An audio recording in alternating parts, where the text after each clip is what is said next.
Alléluia. Que la gloire, toute la gloire revienne au Seigneur au nom de Jésus-Christ.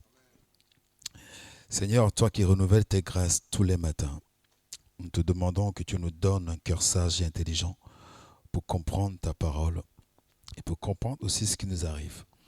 De nous éclairer dans nos choix, dans les choix que nous avons à faire, dans la manière dont nous devons conduire ou marcher dans notre vie et agir dans l'intérêt de ton royaume, en sorte que ta volonté s'accomplisse. Merci pour chaque vie particulière ici. Je veux te dire merci, Père de gloire, pour chaque individu, pour chaque personne ici présente. Merci de ce que tu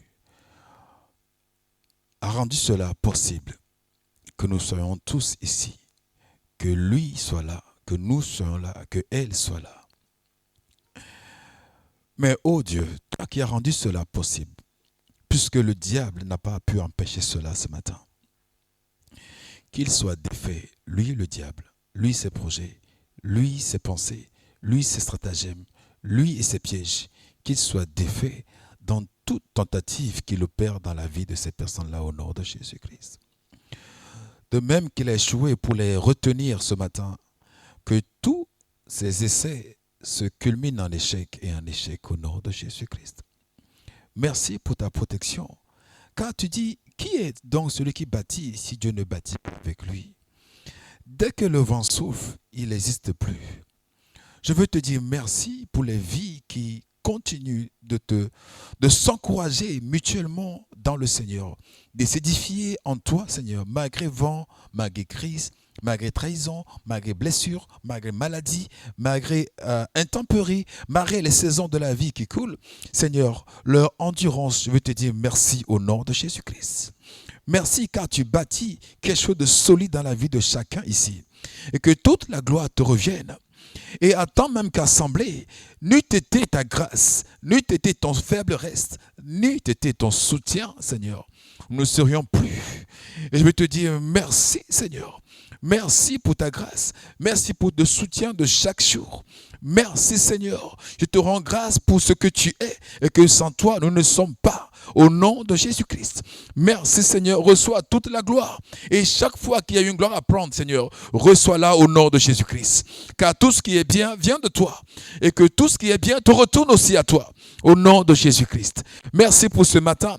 Merci pour les grâces que tu déverses ce matin.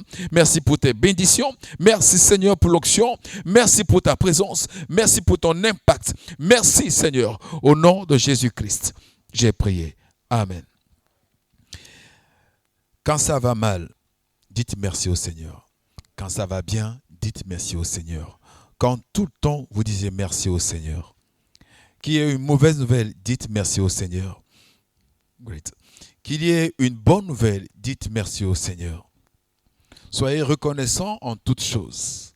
Soyez reconnaissants pour l'enfant que vous avez qui peut-être vous pose problème. Soyez reconnaissants envers Dieu.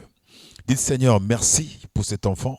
Dites Seigneur, merci pour cet enfant merveilleux que tu nous as donné. Parlez pas le langage du diable. Parlez celui de la promesse. Car c'est un enfant de promesse. Au nom de Jésus-Christ. Même s'il est emprunté pour 10 jours, pour 10 ans, continuez de parler promesse sur lui. Au nom de Jésus-Christ. Si tu as un mari têtu, parle en tant que Seigneur Jésus-Christ parle. Et dit, l'homme est fait à son image. Dit que mon mari est fait à l'image de Dieu. Il est compatissant. Il est lent à la colère. Même s'il se met tout le temps à la colère, proclame qu'il est lent à la colère. Au nom de Jésus-Christ. Et c'est ainsi, c'est vice-versa. Je ne parle pas que pour les hommes, je parle pour nous tous. Quand la situation est mauvaise, confesse la bonne situation. Proclame la bonne situation. Prie pour la bonne situation. Attends la bonne situation. Œuvre pour la bonne situation. Au nom de Jésus-Christ. N'attends pas qu'elle se fasse d'elle-même. Participe à ce qu'elle soit changeante, à ce qu'elle se transforme, qu'elle prenne une autre forme, celle que tu veux, celle que Dieu veut pour toi. Au nom de Jésus-Christ. Vous êtes un peu particulier. Vous êtes aimé de façon particulière. Au nom de Jésus-Christ. Et toute la gloire revient à celui qui vous a racheté. Vous ne vous appartenez plus, vous appartenez à Dieu. Au nom de Jésus. Nous avons commencé depuis dimanche dernier, le 1er, enfin le 2, pour être précis, avec l'identité que nous avons au Seigneur. Avec la phrase exacte pour dire nous récupérons notre identité. Nous récupérons notre identité. Je récupère la mienne, tu récupères la tienne. Nous récupérons la nôtre au nom de Jésus-Christ. Nous avons introduit le sujet il y a 7 jours. Nous avons, par la grâce de Dieu, vu la définition il y a 5 jours. Et il y a 2 jours, nous avons vu à quoi cela nous sert. Nous avons commencé à voir à quoi cela nous sert. De connaître notre identité, de la récupérer, à quoi cela nous sert. Est-ce juste une notion en plus pour remplir notre connaissance? À quoi cela nous sert de reprendre notre identité, de la connaître et de la reprendre? Et nous avons vu que ça nous sert à nous définir nous-mêmes. Quand tu connais ton identité, tu peux parler de toi. Tu peux te définir. Et de façon juste d'ailleurs. Tu peux parler de toi. Quand tu connais ton identité, tu sais donc renier ou repousser ce qui est faux. La Bible dit que ce qui est vrai, ce qui est honorable, ce qui est juste, je m'arrête là-bas, il y en a encore 4 autres qui arrivent, mais ce qui est vrai, ce qui est honorable, ce qui est juste dans Philippiens 4, verset 8, soit l'objet de vos pensées. Si on peut tous faire ça, on aura accompli une bonne partie de l'évangile. Ce qui est vrai, et ce que tu penses là, en étant assis là, c'est vrai. Est-ce que tu penses là est vrai? Beaucoup pensent, toutes leurs pensées se tournent sur le matériel. Comment vais-je manger, boire, me vêtir, trouver une maison? Et tout est matériel dans leur première réflexion. Mais est-ce que ça, c'est vrai? Ils disent ce qui est vrai, ce qui est honorable, ce qui est juste. Faut pas, est-ce qu'avoir une maison, c'est honorable? Oui, c'est honorable. Mais il faut que ça coche toutes les cases. Ce qui est vrai, ce qui est honorable, ce qui est juste, ce qui est digne d'approbation, ce qui est vertueux, soit l'objet de vos pensées. Soit l'objet de vos pensées. Quand tu penses que nous sommes dans un pays en crise, est-ce la vérité ou est-ce factuel? Est-ce que ta pensée, elle est vraie? Quand tu penses que ton enfant, c'est un faiseur de troubles, pour être poli, est-ce que ta pensée, elle est vraie ou c'est une pensée factuelle? Je parle de la vraie dans le sens vérité. Je ne parle pas de la réalité. Je parle de vrai, le sens vérité. Parce que ce qui est réel n'est pas forcément ce qui est vrai. On a vu aussi ici que le droit n'est pas juste. Ce qui est légal n'est pas forcément juste. Et ce qui est même juste n'est pas forcément légal non plus. Est-ce que nous pensons, notre pensée est vraie? Est-ce que nous pensons aux choses vraies? Dieu dit de ton prochain que Dieu l'a aimé et Dieu a investi tout ce qu'il peut sur lui. Et toi, tu vois ton prochain et tu dis, tu le traites de racaille. Tu vois ton prochain et tu le détestes. Tu vois ton prochain et tu parles mal de lui. Ou même sans le voir. Mais de lui, tu en parles, oubliant que le même Dieu qui t'a créé, l'a créé lui aussi. Est-ce que ta pensée, elle est vraie ou ta pensée, elle est juste factuelle?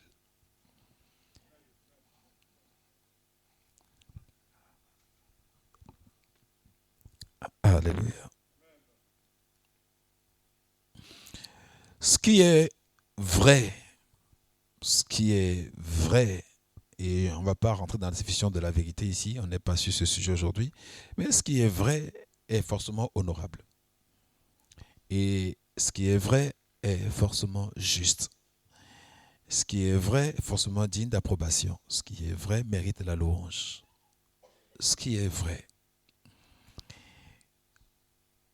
Si tu dois avoir un langage que de vérité envers ton frère, tu vas voir que c'est un travail de chaque jour. Que c'est un travail de chaque jour. Les gens, j'ai dit à quelqu'un ici un jour que être sincère, ce n'est pas être vrai. Et il a dit, comment ça? J'ai dit, si. Tu peux être sincère tout en étant dans la fausseté ou dans l'erreur. La sincérité, je te dis la chose telle qu'elle est dans mon cœur. La vérité, je te dis la chose telle qu'elle est aux yeux de Dieu. Ce n'est pas la même chose.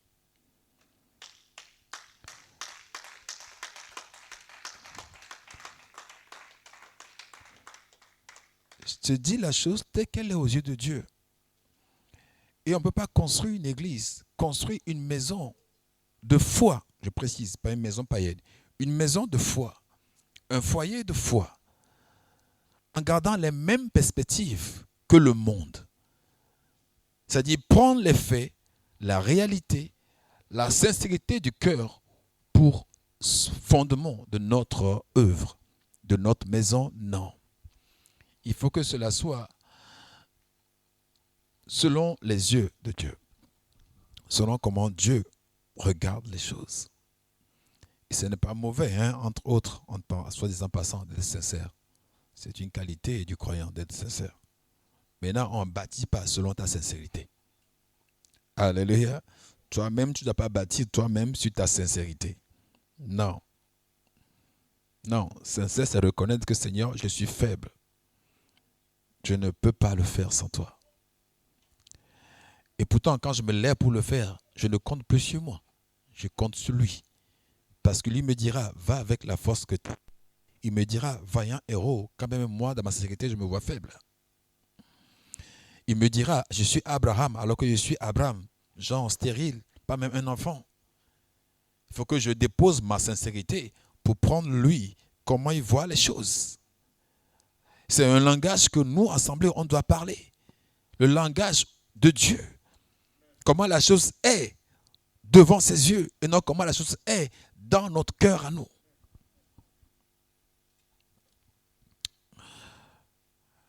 Alléluia. Tu peux commencer à voir ta famille selon Dieu. Commencer à voir ton frère selon Dieu. Commencer à voir tes amis selon Dieu. Commencer à voir tes pères, tes mères selon Dieu. Et tu vas voir que c'est un travail au quotidien. Parce que la chair revient très vite.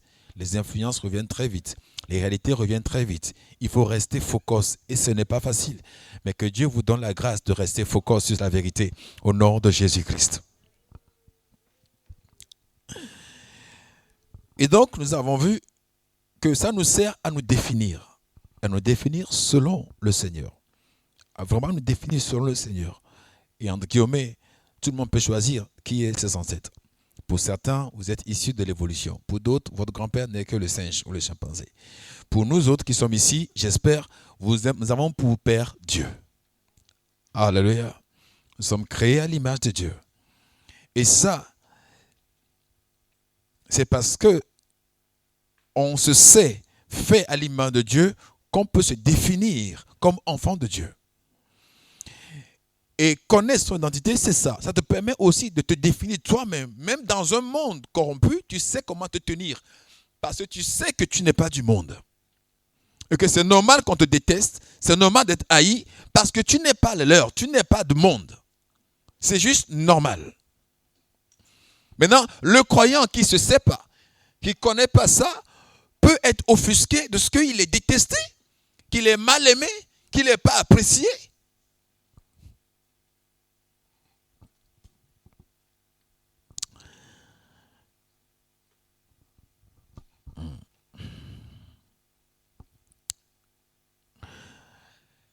Deuxième point qu'on a commencé à voir vendredi, c'est que ça nous sert à renouveler notre intelligence. Si Dieu dit que je suis, je dis comment, je cite une lettre, je suis D, et que le monde fait comprendre que je suis B, bah, je vais prendre le D que Dieu dit je vais essayer de m'adapter à cela, de me calquer sur cela. Et ce travail est appelé renouvellement dans la parole. On va y en venir plus tard. Mais ça nous permet de renouveler notre intelligence. Et arrivé à ce mot, nous n'étions pas comme bloqués, mais nous étions arrêtés sur ce mot-là, vendredi. Sur renouveler notre intelligence. Pour dire, mais qu'est-ce que c'est finalement renouveler son intelligence? Renouveler notre intelligence. Larousse a son explication sur le mot intelligent ou intelligence. Et Robert et autres, ils ont leur définition. Enfin, ce que moi-même j'ai compris d'ailleurs en parcourant toutes les définitions, c'est qu'il n'y a même pas une définition. Il n'y a pas une définition universelle et consensuelle sur l'intelligence. Non, ça devient comme un concept et que chacun définit à peu près. Parce que on peut la rapporter sur beaucoup de choses. Si on parle d'un individu, ils parleront d'intelligence individuelle. Si on parle d'un groupe, on parle d'intelligence collective. Si on parle d'animal, on dit intelligence animale. Si on parle même de l'être humain, on va citer des choses selon les aptitudes. Hein? Qu'on ait intelligence cognitive qui est dite par rapport à... Il y a même l'intelligence émotionnelle d'ailleurs. Il y a tellement, pour dire que le monde n'est pas d'accord sur l'intelligence, comment définir de façon universelle. Quand tu prends le mot père, avant on dit père, c'est celui qui a enfanté, qui a engendré un enfant. Et puis c'est simple, c'est pareil partout. Mais si tu cherches intelligence, tu vas trouver des explications, des définitions, ainsi. Mais gloire au Seigneur Jésus, on n'est pas en philosophie, on est devant la parole de Dieu. Et la parole de Dieu a des définitions claires sur le sujet. Alléluia. Dans Proverbe, et surtout dans Job 28, verset 28, il y a un terme qui est utilisé là-bas, le terme bina. Bina, un terme hébreu qui veut dire comprendre ou discerner. Puis il dit à l'homme, voici la crainte du Seigneur, c'est la sagesse. S'éloigner du mal, c'est l'intelligence. La crainte du Seigneur, c'est la sagesse. S'éloigner du mal, c'est l'intelligence. Vous voyez que devant Dieu, ce n'est pas celui qui fait 1 plus 1 égale à 2 qui est intelligent.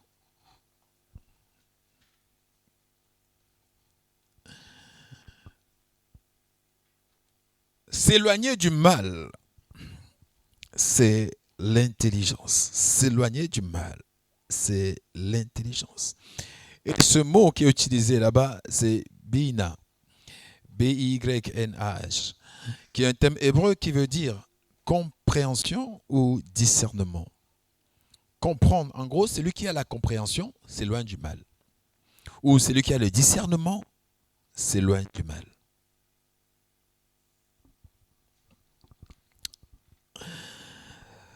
Proverbe 8, 2 dit que l'intelligence est à la croisée des chemins. Quand tu arrives à ce qu'on appelle souvent la croisée des chemins, où tu ne sais pas quelle route prendre, tu ne sais pas quelle route prendre. La sagesse de Dieu dit ceci. Quand au moment donné, on arrive sur une voie sans issue, ou un carrefour, il y a plusieurs voies, on ne sait pas quel chemin prendre. Il faut voir quel est le chemin qui répond à la crainte de Dieu. Quel est le chemin qui répond à la crainte de Dieu. Et si tu trouves ce chemin-là, tu trouves le chemin à prendre. Parce que l'intelligence est à la croisée des chemins.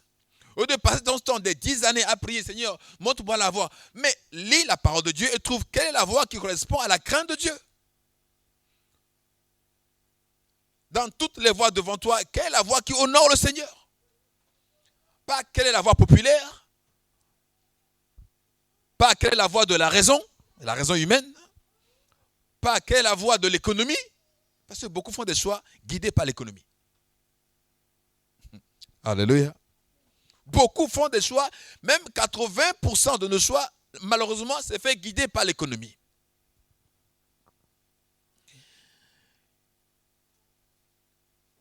Et on fait des choix guidés par les compagnies, guidés par les influences, c'est-à-dire les influenceurs.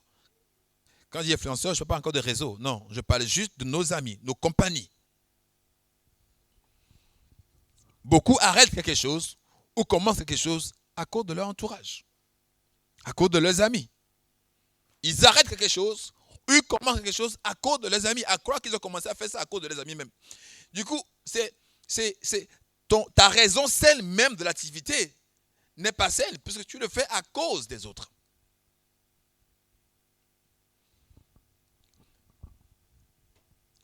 Il y a un frère qui a dit un jour, si jamais je devais arriver un jour ici et qu'il n'y a personne dans l'assemblée, sois sûr que tu me verras, moi je serai là. Mais je suis sûr aussi que l'inverse existe. Quelqu'un pourrait dire, ah, pourvu qu'il y ait toujours du monde, hein? Si le jour où moi je viens et qu'il n'y a pas du monde, je ne viendrai plus. L'un ou l'autre, ce n'est pas méchant, hein? Mais ça prouve juste où est-ce qu'on a placé le curseur. Nos décisions sont par rapport au mouvement de l'ensemble. David était pourtant un homme du peuple, un dirigeant du peuple. Mais quand il parle de Dieu, il le singularise. Mon Dieu, mon roi. C'est un homme du peuple, élevé dans le peuple, intronisé dans le peuple, oint devant le peuple. Mais quand il parle de Dieu, il dit mon Dieu, mon roi. Il n'attend pas qu'on l'encourage pour faire.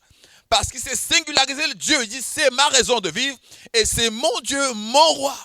Je suis heureux quand on me dit d'aller à la maison. Pas quand on nous dit, non, quand on me dit juste à moi. Pas quand on nous dit à nous tous. Quand on dit à moi d'aller, je suis déjà dans le bonheur. Quand on dit juste à moi d'aller.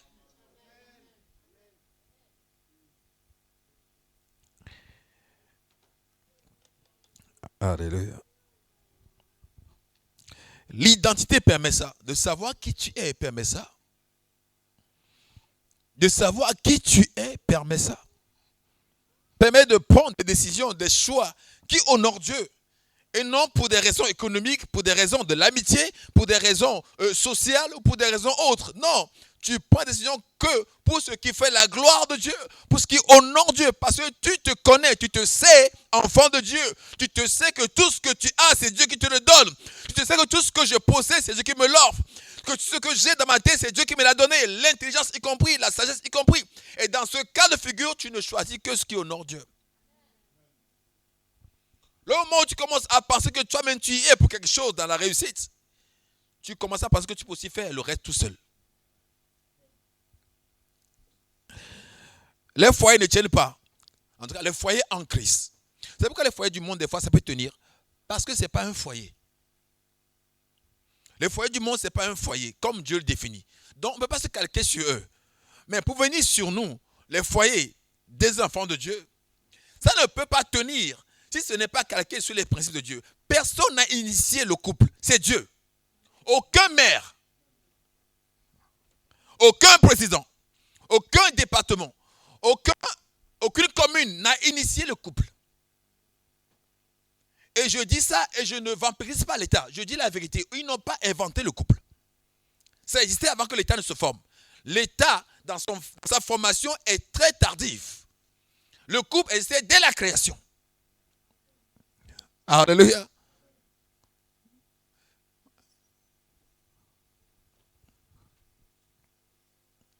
Donc, quand vous ramenez le formalisme des États pour gouverner vos foyers, vous ne pouvez pas être un foyer chrétien. Alléluia. Vous ne pouvez pas être un foyer chrétien.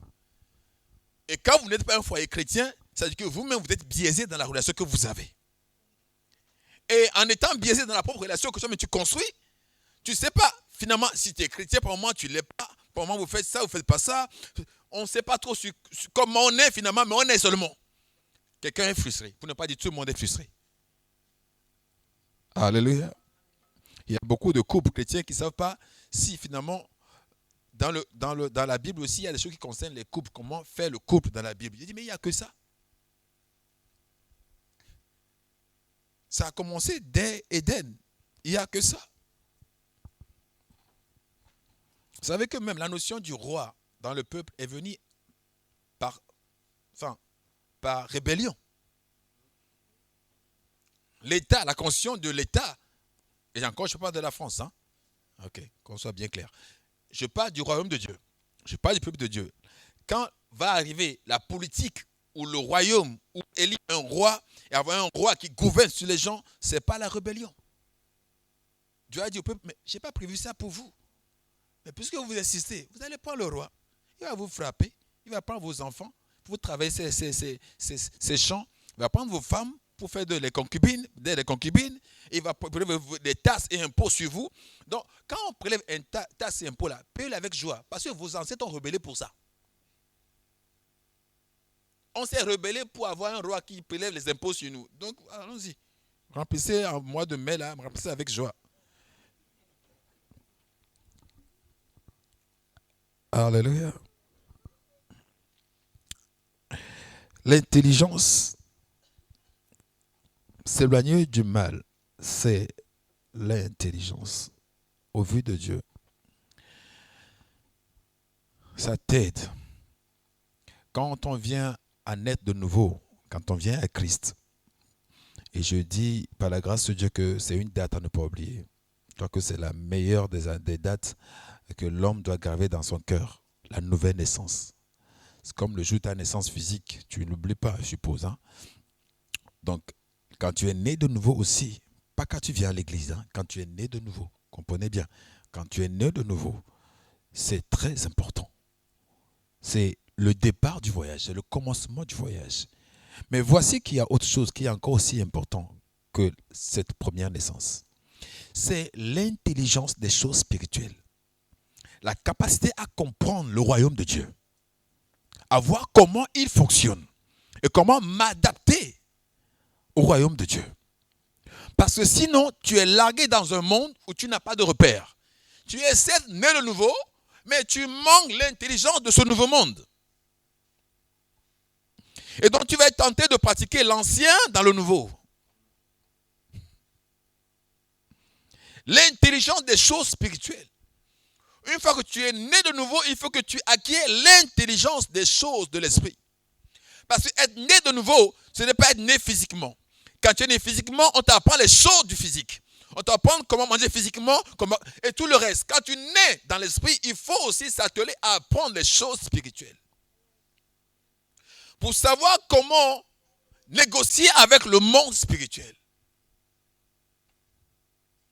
Et ne nous méprenons pas, c'est un monde plus vaste que le monde physique. C'est un monde plus établi que le monde physique. C'est un monde plus contrôlé que le monde physique. C'est même un monde plus réel que le monde physique.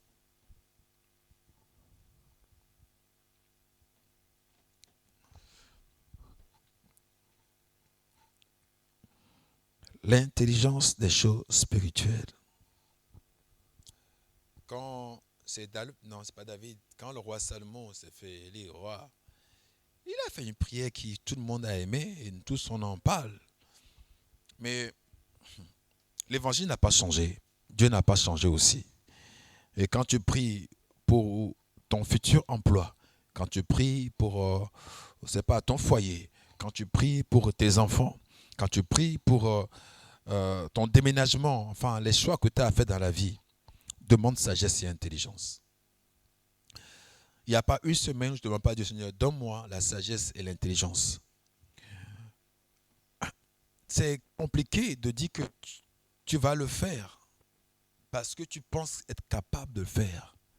Tu vas te prendre des soufflantes, mais vraiment 1, 2, 3 fois, tu vas comprendre que tu es incapable de faire les choses de l'esprit sans que Dieu t'y enseigne, sans que Dieu t'y accompagne.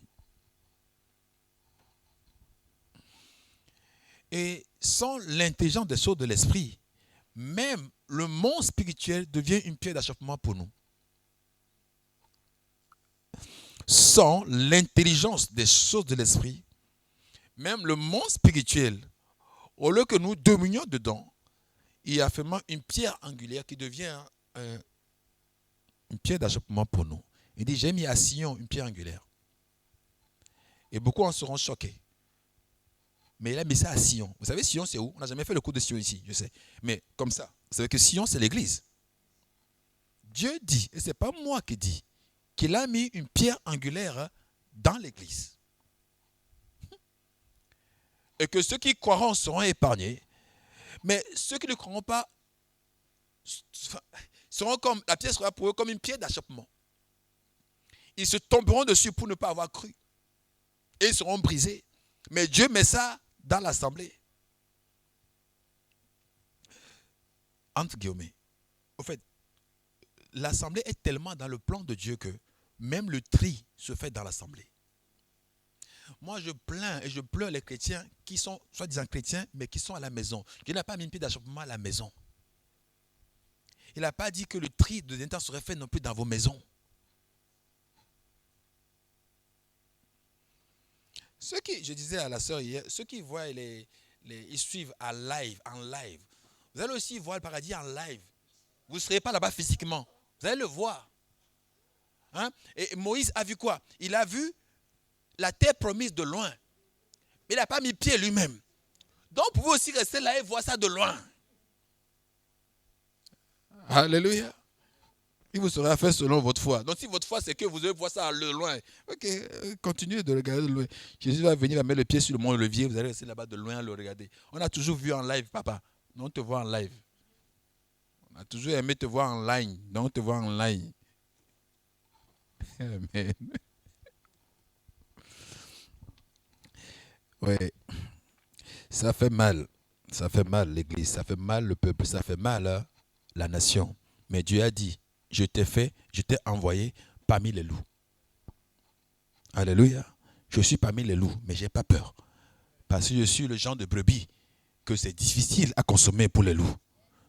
Alléluia. Je suis parmi les loups, mais je n'ai pas peur des loups. Et il n'y a pas un autre endroit pour rester que parmi les loups. Comprenez bien, quand vous refusez d'être parmi les loups, vous refusez la volonté de Dieu pour vous. Il dit, je vous envoie parmi les loups. Il sait ce que c'est que les loups pour une brebis. Et pourtant, il dit, moi, je vous envoie parmi les loups.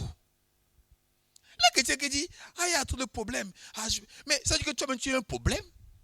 Parce que si tu as une solution, tu allais rester. Parce que là, les problèmes, on veut quoi? Les solutions. Là où il y a des problèmes, on veut quoi? Des solutions. Donc, puissiez-vous être des solutions au nom de Jésus-Christ. Oui. Dieu fait grâce. Il dit, Seigneur, puisses-tu me donner de la sagesse et de l'intelligence à ton serviteur. Enfin, pour être exact, il a dit un cœur intelligent et sage. Pour discerner le bien et le mal et pour conduire ton peuple. Et il a reçu en plus la gloire et la richesse. Ça, c'est une demande qui n'a rien à voir avec lui. Cette demande-là, le peuple a tout son intérêt dedans. Vous avez dit que c'est l'Ancien Testament. Mais dans Matthieu 6, 33, je lui dis quoi? Cherchez d'abord dans vos prières. Cherchez avant tout le royaume des cieux. Et ça, pas la tienne, et sa justice. Nous sommes des croyants. On cherche le royaume de Dieu, mais on appelle notre justice. Ce n'est pas bon. Ce n'est pas ce que Dieu nous demande. Cherchez le royaume de Dieu et sa justice. C'est ce que Salomon a fait avant l'heure.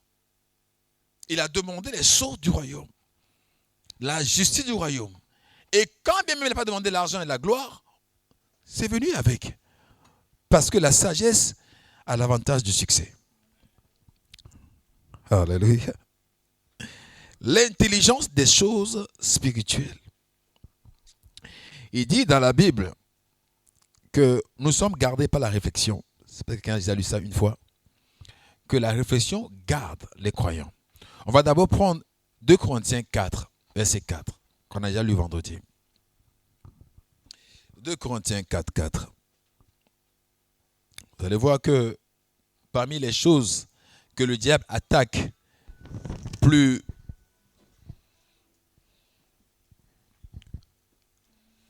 Je lis Oui, la on peut lire. parole de Dieu en Mm. 2 Corinthiens 4, verset 4. Mm.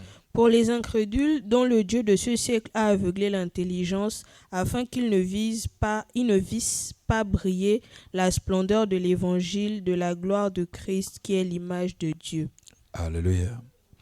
Pour les incrédules, ils sont arrivés à être incrédules comment? Parce que le Dieu de ce siècle leur a aveuglé l'intelligence. En fait, Dieu définit l'incrédule. Un incrédule, en gros, c'est un aveugle. Un incrédule, c'est un aveugle ou quelqu'un qui est aveuglé dans son intelligence. Quelqu'un sur qui le diable a voilé l'intelligence. C'est ça, Dieu définit pas incrédule. Il a ses propres définitions, le Seigneur. L'incrédule, les gens dont le Dieu de ce siècle a aveuglé l'intelligence afin qu'ils ne voient pas, qu'ils ne visent point briller. Donc, en fait, le diable, son travail, c'est quand même de t'empêcher de voir, de comprendre les choses du royaume.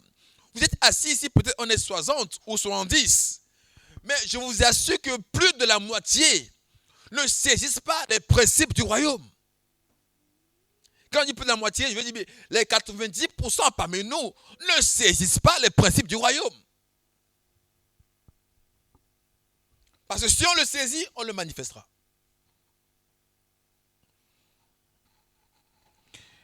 La plupart d'entre nous, les croyants, on n'a pas la compréhension. D'ailleurs, souvent on dit, mais non, on dit, mais pourquoi moi je n'ai pas fait ça? C'est écrit pourtant, mais je n'ai pas fait ça. C'est écrit pourtant, mais non, ça, je vais réfléchir.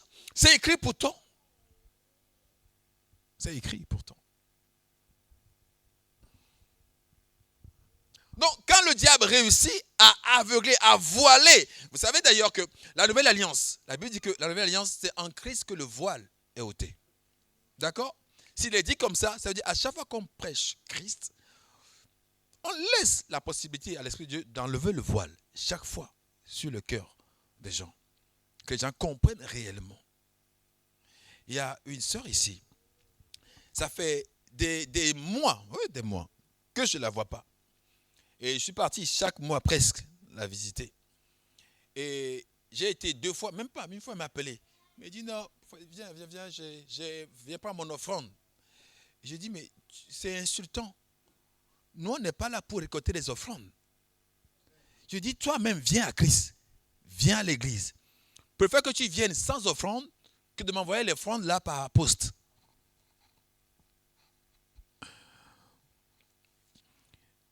Alors, ça veut dire qu'elle a compris. Elle a l'intelligence spirituelle sur l'offrande. Mais elle n'a pas sur elle-même son assiduité.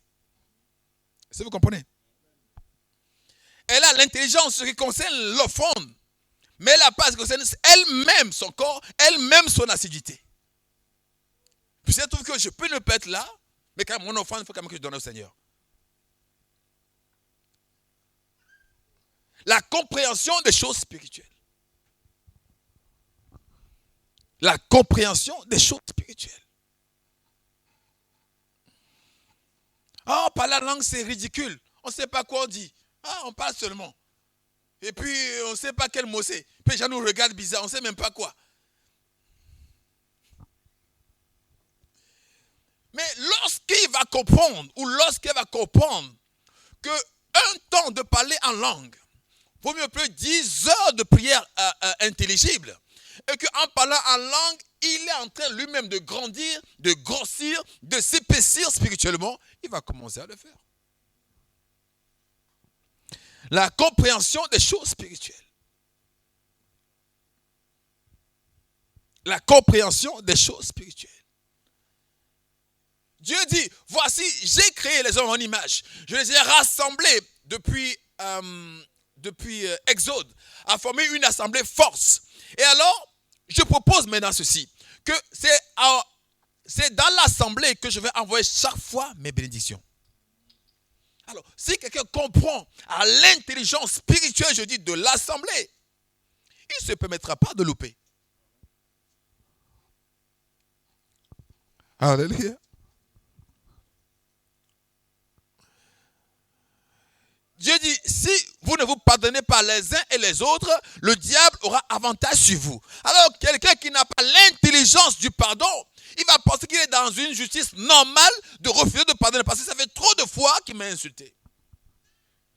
Trop de fois qu'il m'a offensé. J'ai pardonné plusieurs fois, mais là, il faut que je lui montre de quoi je suis fait.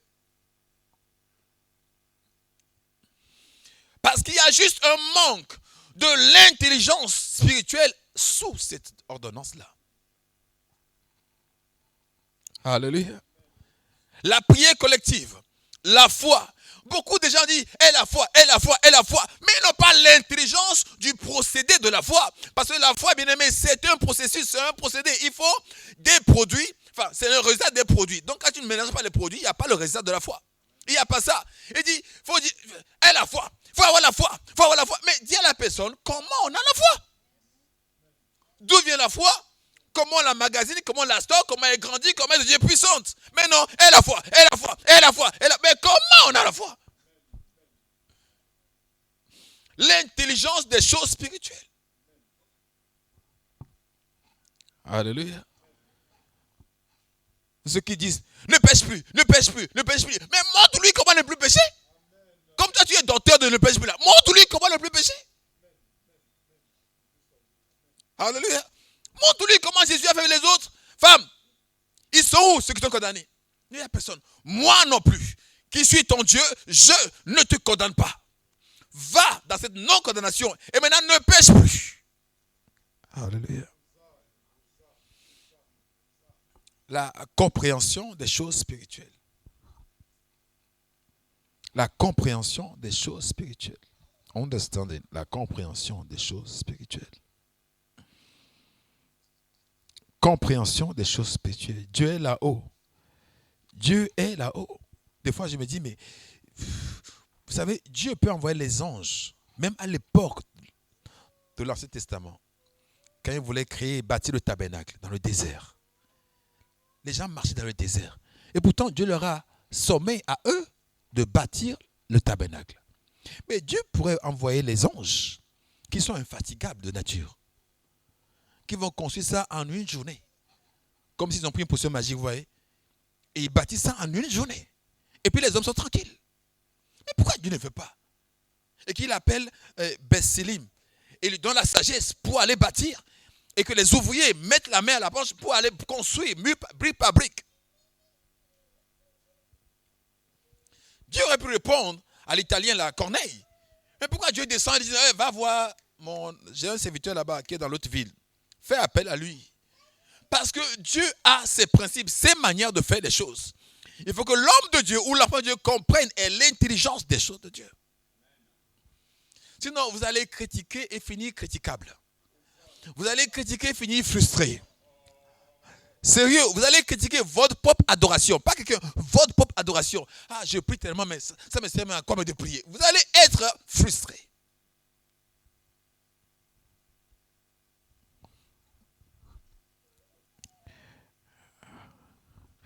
Et qu'à Dieu ne plaise qu'on soit frustré. Au nom de Jésus-Christ. Le diable donc attaque l'intelligence que nous devons avoir à l'égard des choses spirituelles. Parce que c'est indispensable pour notre réussite. Vraiment indispensable. Les gens qui ont estelé, qui ont fait des exploits, ils ont juste mis en place ce qu'ils ont compris spirituellement. Regardez Paul et Silas en prison, enchaînés. Ils n'étaient pas dans les jérémiades.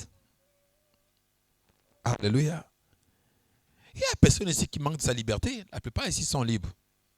Mais imaginez, vous êtes emprisonné, et en ce temps en plus. Enfin, il n'y a pas la télé qu'on vous mette. Ce n'est pas comme si vous êtes assigné à domicile, à résidence, comme certains. Vous êtes emprisonné, lié. Peut-être que demain, c'est le gelé, là, on va vous couper la tête le lendemain, on va vous décapiter le lendemain. Vous ne savez pas. Vous n'avez qu'une seule nuit. Vous n'avez qu'une seule nuit. Et même pas l'instant de présent. Il n'y a que ça que vous avez. Beaucoup d'entre vous allez demander, est-ce que je peux passer un coup de fil? Tu as appelé qui? Je vais appeler un avocat. Tu as appelé qui? Oh, le connaissant de mon père, là, quelque part, là. Il est un général, je vais l'appeler. Je vais appeler qui? Je vais appeler ça, je vais appeler ça. Ils n'ont rien demandé. Ils ont prié. Et après, ils ont chanté. Et je répète qu'ils n'ont pas chanté, Seigneur, lions-les, lions-les, lions-les, lions-les. Non, ils n'ont pas chanté un chant de délivrance. Ils n'ont pas chanté un chant de jugement. Envoie le feu de Dieu puissant, envoie. Quand ils chantent ça, ils ne parlent pas pour eux-mêmes. Hein. Ils parlent pour les ennemis. Envoie le feu sur eux. Même ça, ils n'ont pas chanté ça. La Bible dit, ils ont chanté les louanges de Dieu.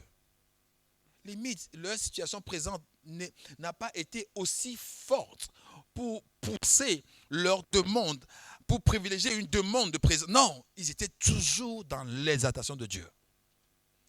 Quelqu'un qui loue Dieu dans la prison, peut-il manquer de louer une fois sorti? Quelqu'un qui loue Dieu dans le désert, peut-il manquer de louer dans l'abondance? Non plus.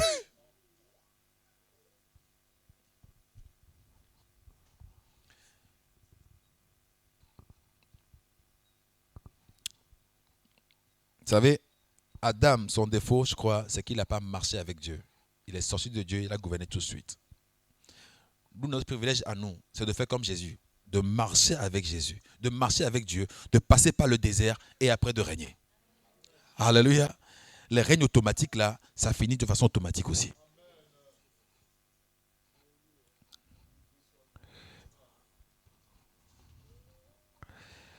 Proverbe 2, verset 11. Pourquoi elle est si importante, l'intelligence des choses spirituelles? Parce qu'elle nous garde. C'est elle qui nous garde. C'est elle qui nous garde. Je vous conseille, si vous voulez, vous avez un temps, lisez Job, tout le chapitre 28, où on parle de l'intelligence de la sagesse, et lisez Proverbe 2, tout le chapitre, où on parle aussi de l'intelligence de la sagesse. La réflexion veillera sur toi, l'intelligence te gardera. Les gens disent, oh non, moi Dieu me garde. Oui, mais Dieu nous garde comment? C'est quoi l'intelligence de Dieu pour nous garder? C'est comment c'est fait? Oh, le Saint-Esprit me garde. Mais il te garde comment? La question comment, c'est une question d'intelligence quand même. Hein? C'est la manière. Le comment, c'est la manière. Ça se fait comment? Construire une maison. Mais comment construire la maison? Cuisine-moi un plat. Mais comment cuisiner le plat? La question de comment, c'est une question intelligible. C'est une question de la manière. On fait comment pour y arriver? Beaucoup savent le but de leur vie. Et encore pas beaucoup. Très peu savent le but. Mais encore très peu savent comment y arriver. Beaucoup ne savent pas où ils vont. Mais ceux qui le savent pas comment y aller aussi. La réflexion, ceux qui répondent que Dieu va vous garder. Dieu garde comment? Il a dit, j'ai ordonné à mes anges de veiller sur toi. Mais sur qui toi? Celui qui demeure à l'abri du Tout-Puissant. Il faut suivre la chose. Donc quelqu'un qui est même chrétien, mais qui ne se confie pas en Dieu, qui ne dit pas que les anges vont veiller sur lui.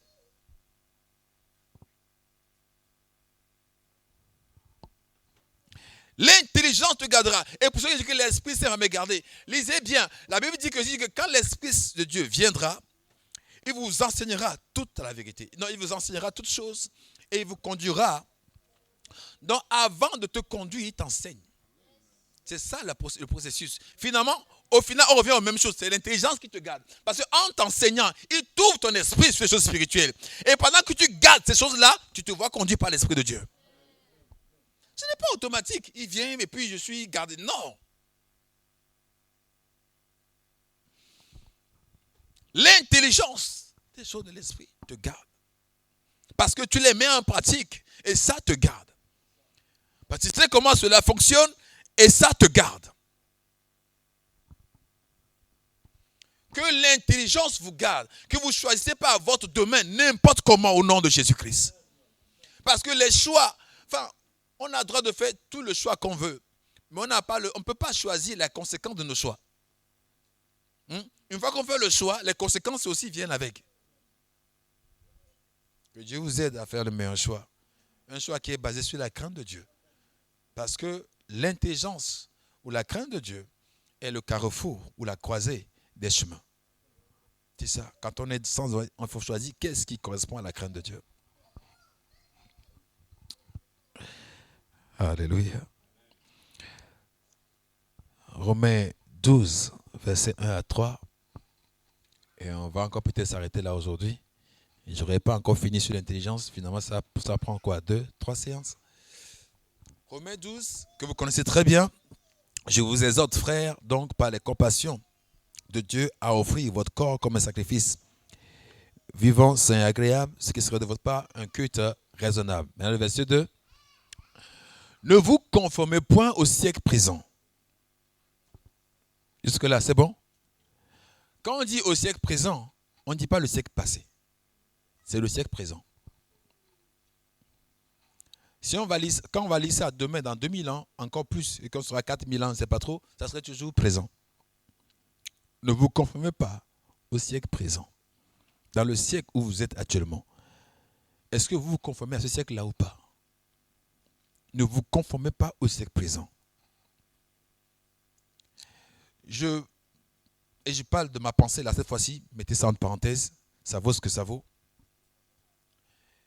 Qu'il y a plus de facilité à la division aujourd'hui qu'à l'époque. Parce que les influences sont dupliquées.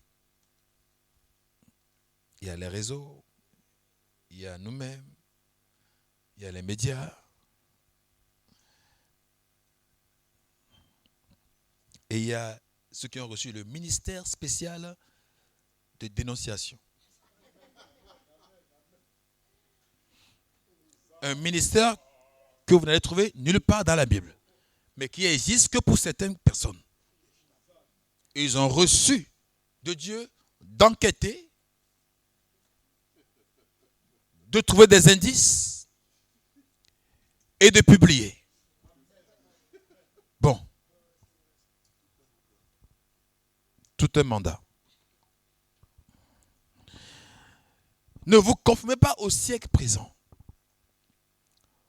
J'ouvre une chaîne et je garde la chaîne et je le regarde juste, et le jour où commence à parler d'une tierce personne, c'est ma fin, je ne le regarde plus. J'ai souscrit à beaucoup d'abonnements pour ceux qui prêchent l'évangile. Et j'ai arrêté progressivement tous les abonnements où il est question, à un moment donné, de parler d'une tierce personne. Ça ne m'avance pas dans le royaume de Dieu. Ça ne me donne pas plus de connaissance de Dieu. Vous voyez que, regardez, Dieu c'est comme, est-ce que me tolère? C'est comme un panier, ce panier-là. Vous voyez comment il est? Et puis l'être humain, c'est comme la poussière. Et maintenant, on est en train de chercher à connaître ça, Dieu. Et il y a des médias qui s'ouvrent pour me faire connaître la poussière. Quel temps perdu. Il y a tout ce panier-là à connaître. Et on veut investir notre temps et même notre finance pour connaître la poussière qui s'est attachée un peu au panier. Alors qu'il y a tout le panier à connaître, à découvrir. La Bible est tellement énorme. Et il y a tellement de païens au monde qu'on a de quoi faire. On a de quoi nous occuper pour chercher Dieu chaque fois. Alléluia. Vous ne me trouverez jamais. Et jamais personne ne montera non plus cet hôtel-là pour parler d'une tierce personne. Un jour, j'ai appris qu'à la réunion des jeunes, il y a quelqu'un qui était venu à la réunion et qui dit que tel pasteur était mauvais. Quand j'ai su ça, le jour même, j'ai appelé la personne. Je ne dis plus jamais ça. Dieu ne nous a pas appelés, nous ici.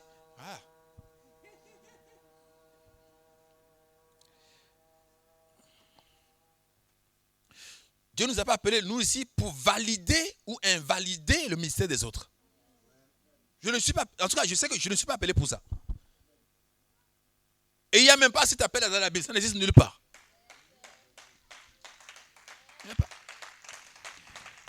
Et je dis, parce que le pasteur est très connu, de l'Afrique d'ailleurs, je ne sais pas si c'est le pays, très connu. J'ai venu en France plusieurs fois d'ailleurs, très connu. Et parce qu'il a dit une phrase sur un sujet que lui n'est pas d'accord, enfin, semble-t-il. J'ai dit, mais de quel droit? Fais-le peut-être à la maison, mais fais pas le ici pour qu'on soit qu'ils des notes. Non. Il n'y a pas ça. L'église ne fait pas ça, je ne fais pas ça, on ne fait pas ça. Et dis pas ça aux autres non plus. Mais qui es-tu? Alléluia.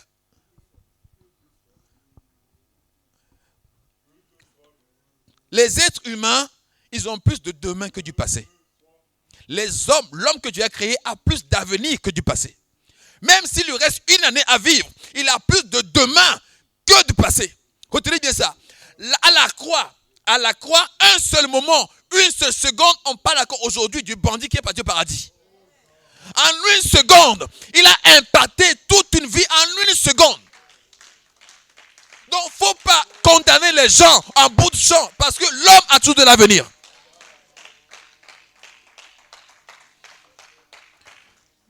Tant qu'il n'est pas mort, il faut laisser du crédit à ce que Dieu peut faire dans l'homme. Tant qu'il n'est pas mort, Dieu peut faire quelque chose sur lui. Tant qu'il n'est pas mort, Dieu peut l'utiliser pour évangéliser un renard banquet du futur. Qu'est-ce que tu en sais? Tant qu'il n'est pas mort, il peut croiser demain une Catherine Kuhlman et lui parler de l'évangile. Tu n'en sais rien. Alléluia. Que l'église de Dieu se concentre, je vais arriver, sur ce qui lui appartient, sur ce qui lui est dédié. Il y a tellement de choses à dire sur Dieu, il y a tellement de choses, je vous dis la vérité.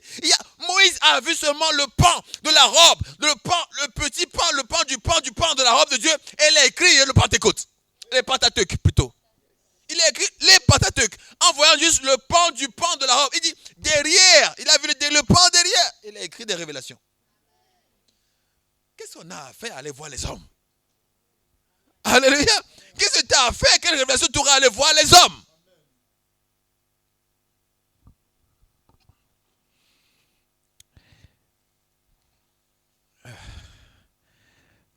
Alléluia. La réflexion nous garde. Il dit, ne vous conformez pas au siècle présent, mais soyez transformés par le renouvellement de votre intelligence. Et je m'arrête là pour vous dire que mercredi, je parlerai du comment faire quotidiennement ce processus-là. Parce qu'on le dit souvent, se transformer, on dit aux gens, mais comment je vais faire? Alléluia. Il dit, soyez transformés par le renouvellement. Alors comment je fais ce renouvellement-là? Comment je fais ça? Quotidiennement, comment je le fais exactement? Comment je le fais exactement? Pour que mon identité soit celle que Dieu voit. Que je sois appelé du nom de Dieu. Et que je corresponde réellement à ce que Dieu dit de moi. Même si ça ne ressemble pas à ça. Dans le réel. Et pourtant, je le dis, je le crois, je le confesse, je le proclame. Il dit que le faible dit qu'il est fort. Parce que quand Dieu dit que le faible est fort, le faible a tout intérêt à dire qu'il est fort. Je répète, quand Dieu dit que le faible est fort, le faible a tout intérêt à dire qu'il est fort. Même si ça sonne glauque, ça sonne mensonge, mais que le faible dise qu'il est fort. Nous ne marchons pas la foi. N'attends pas voir d'abord. Si ton mari est méchant, comment ça dit que mon mari est le meilleur mari du monde? Alléluia. Si ta femme est méchante, comment dire ma femme est la meilleure du monde? Il faut que tu t'associes à Dieu pour que la chose soit. Au nom de Jésus-Christ. Que Dieu vous bénisse. Jesus name.